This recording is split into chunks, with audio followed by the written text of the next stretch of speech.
am Congressman Ron Paul. I've been elected to the Congress 12 times from Texas.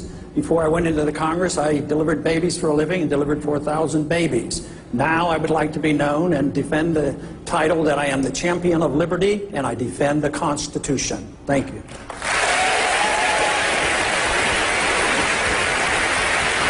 Governor, I want to come to Congressman Paul. You're all here saying the President of the United States is making the economy worse. Has he done one thing? Has he done one thing right when it comes to the economy in this country? Boy, that's a tough question.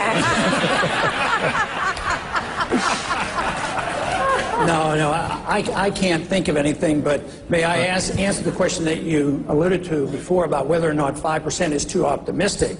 No, there's nothing wrong without setting a goal of 5 or 10 or 15% if you have a free market economy. We're trying to unwind a Keynesian bubble that's been going on for 70 years, and you're not going to touch this problem until you liquidate the bad debt and the malinvestment, go back to work. But you have to have sound money. You have to recognize how we got into trouble. We got into trouble because we had a financial bubble, and it's caused by the Federal Reserve. If you don't look at monetary policy, we will continue the trend of the last decade. We haven't developed any new jobs in the last decade. Matter of fact, we've had 30 million new people and no new jobs. It's because but people don't understand monetary policy and central economic planning. Free markets will give you 10 or 15% growth or whatever, and you will not have to turn it off because you think it's going to cause inflation. It doesn't work that way. I'm going to jump in here. I'm going to ask one more time politely. We want to get as many voters as we can involved, so please try to shorten the follow-up answers just a bit if you can. Let's go back. Well, for the candidates, I'd like to know how they plan on returning manufacturing jobs to the United States. Congressman Paul, why don't you start with that one? Pretty important, because everything we've done in the last 20 or 30 years, we've exported our jobs. And when you have a reserve currency of the world and you abuse it, you export money. That becomes the main export, so it goes with the money. You have to invite capital. The way you get capital into a country, you have to have a strong currency, not a weak currency. Today, it's a deliberate job of the Federal Reserve to weaken our currency. We should invite capital back. First thing is we have trillions of dollars, at least over $1 trillion, of U.S. money made overseas, but it stays over there because if they bring it home, they get taxed.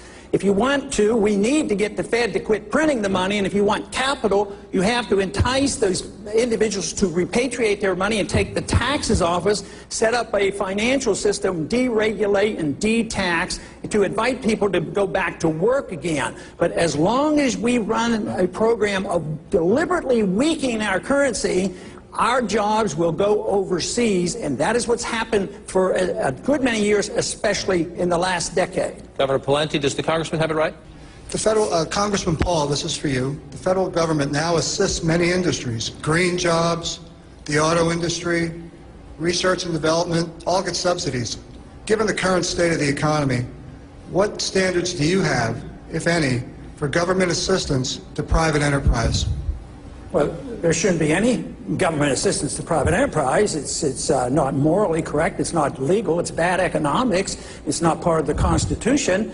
If you allow an economy to thrive, they'll decide how R&D works or where they invest their monies. But when the politicians get in and direct things, you get the malinvestment. They do the dumb things. They might build too many houses, and they might not direct their research to the right places. So, no, it's a fallacy to think that government and politicians and bureaucrats are smart enough to manage the economy, so it shouldn't happen.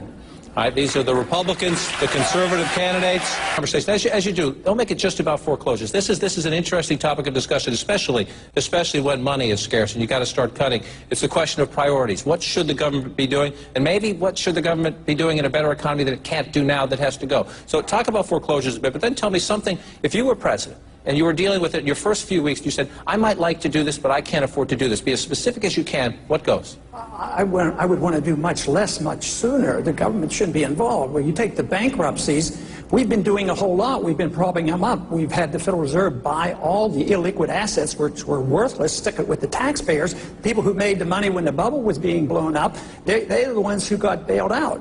But you want the correction. Corrections are good. The malinvestment and the bubbles are caused by the Federal Reserve and the government, and we keep propping it up. And that's why this is going. It was predictable it would come. It's predictable it's lasted 3 years, and it's predictable as long as we do what we're doing in Washington, it's going to last another 10 years. We're doing what we did in the the Depression. We are doing what the Japanese have done. You need to get the prices of houses down to clear the market, but they're trying to keep the prices up. They actually have programs in Washington. We're stimulating housing. You need to clear the market, and then we can all go back to work. But what we're doing now is absolutely wrong. Let me give you another topic. What's your question, sir? Yes, sir.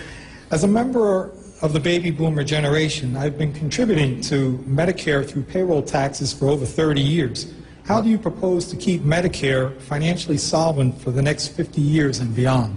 Let's start with Dr. Paul on this one. Well, under today's conditions, it's not solvent and won't be solvent. You know, if you're an average couple and you paid your entire amount into Medicare, you would have put $140,000 into it. And in your lifetime, you will take out more than 3 times that much. So a little bit of arithmetic tells you it's not solvent. So we're up against the wall on that. So it can't be made solvent. It has to change. We have to have more competition in medicine.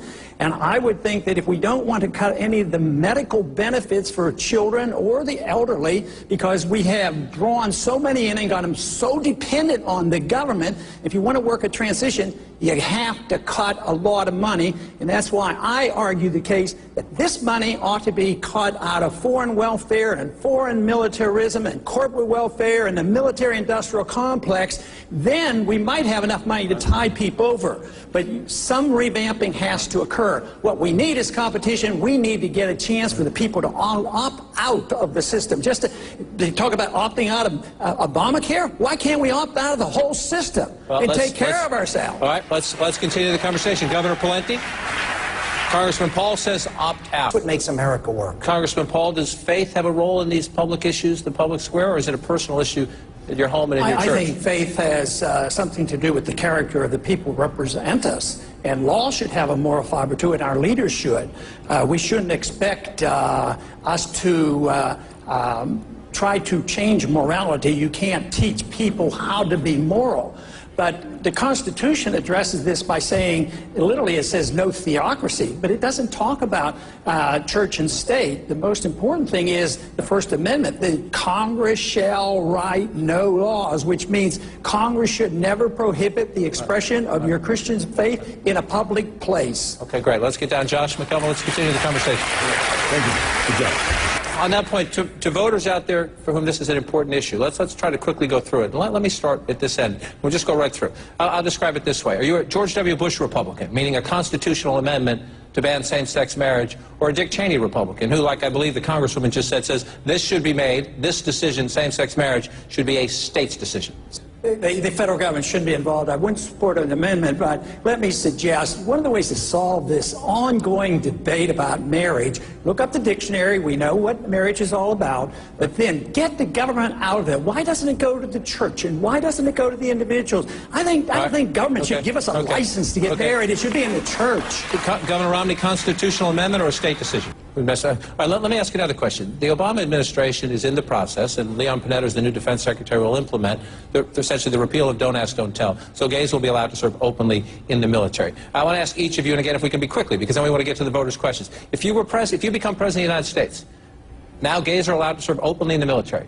Would you leave that policy in place, or would you try to change it? Go back to Don't Ask, Don't Tell, or something else?